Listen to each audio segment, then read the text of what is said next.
John Dramani Mahama's election as president of Ghana in the 2024 elections has set the stage for a new chapter in the nation's history. With the official swearing-in scheduled for January 7th, 2025, the anticipation surrounding his return to power is palpable.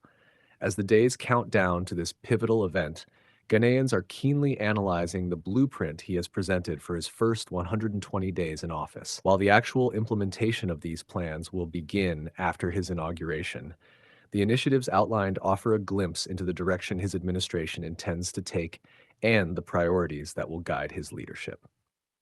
Before we dive deeper into today's update, take a moment to like, share, and subscribe to the channel. Your support is key to helping us grow and reach more viewers like you.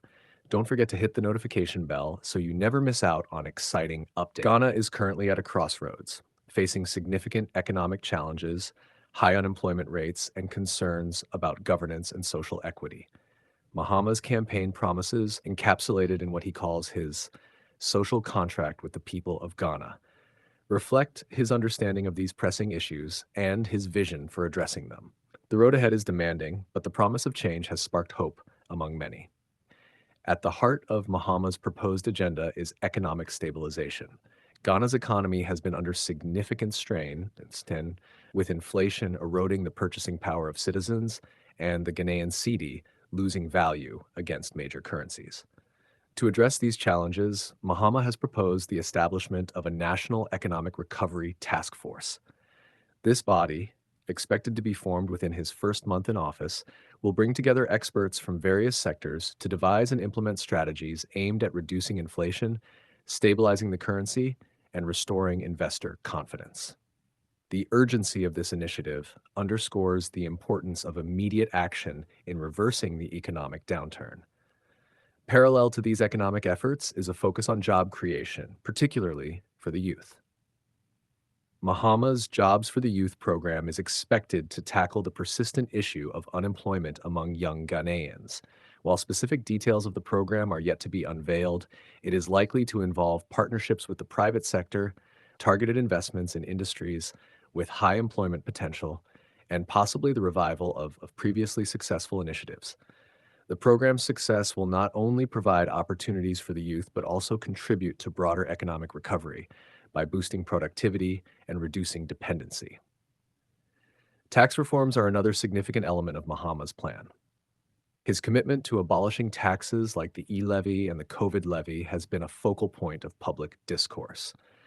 These levies have been a source of contention, with many citizens and businesses criticizing them for exacerbating financial burdens. By eliminating these taxes, Mahama aims to provide immediate relief to households and stimulate consumer spending.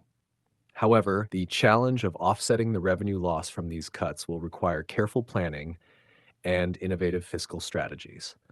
Transparency and accountability are also central to Mahama's proposed governance approach. One of his boldest initiatives is the introduction of Operation Recover All Loot, ORAL, which seeks to combat corruption and recover misappropriated public funds. The creation of a specialized task force to oversee this initiative signals a strong commitment to addressing corruption, a long-standing issue in Ghanaian governance. Mahama's emphasis on integrity and transparency extends to his plans for establishing a code of conduct for public officials and forming a lean and efficient government.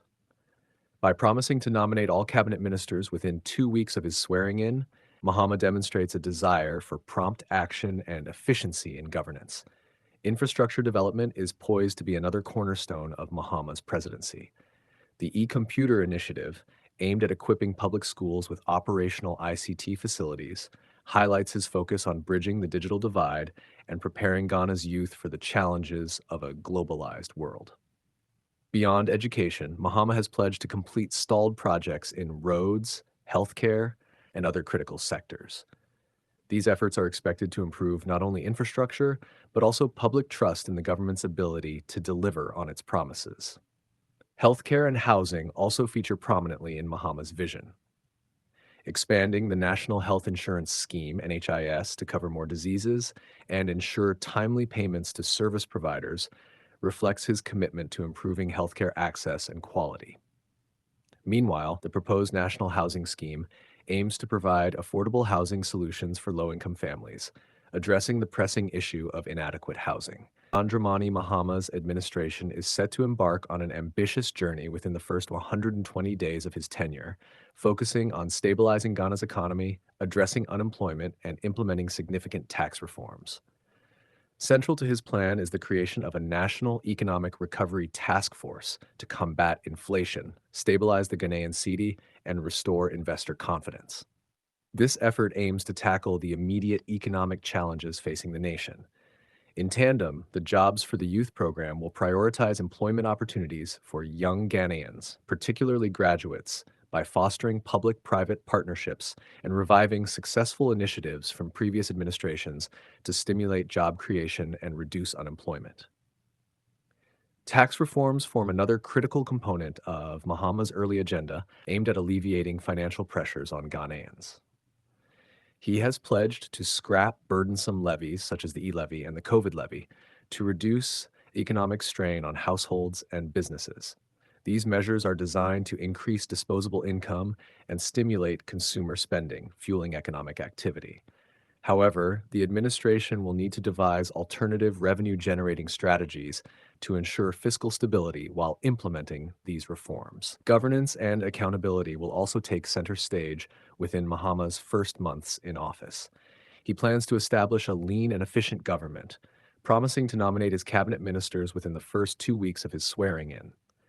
This will be complemented by the launch of Operation Recover All Loot, ORL, an anti-corruption initiative aimed at recovering misappropriated funds and enhancing transparency in public service. Further governance reforms include introducing a code of conduct for officials to promote integrity and establishing a gender equity council to advance women's involvement in politics and decision-making processes. Infrastructure development and social welfare initiatives will round out Mahama's transformative agenda. The e-computer project will ensure that all public schools are equipped with ICT facilities, reflecting his commitment to educational advancement. Meanwhile, efforts to complete stalled infrastructure projects will focus on roads, healthcare facilities, and other critical sectors. In the health sector, the expansion of the National Health Insurance Scheme, NHIS, will enhance access to healthcare, while the launch of a national housing scheme will aim to provide affordable housing for low-income families. Collectively, these initiatives signal Mahama's intent to address both immediate needs and long-term challenges, laying the foundation for sustainable development in Ghana. As the clock ticks toward January 7, 2025, Ghana stands on the brink of significant change. The vision articulated by John Dramani Mahama offers both hope and a roadmap for tackling the country's most pressing challenges. However, the success of these initiatives will depend on his administration's ability to navigate the complexities of governance and deliver on its promises. For now, Ghanaians await the moment when their newly elected leader will take the oath of office, ushering in a new era of leadership and possibilities. If today is your first time watching this channel or you are returning to this channel for the exciting content, please subscribe to the channel for more educative and developmental projects across Ghana and Africa as a whole. Do you want to know about the state of a project in Africa? Then make sure to like and comment the name of the project you would like us to talk about and its current state.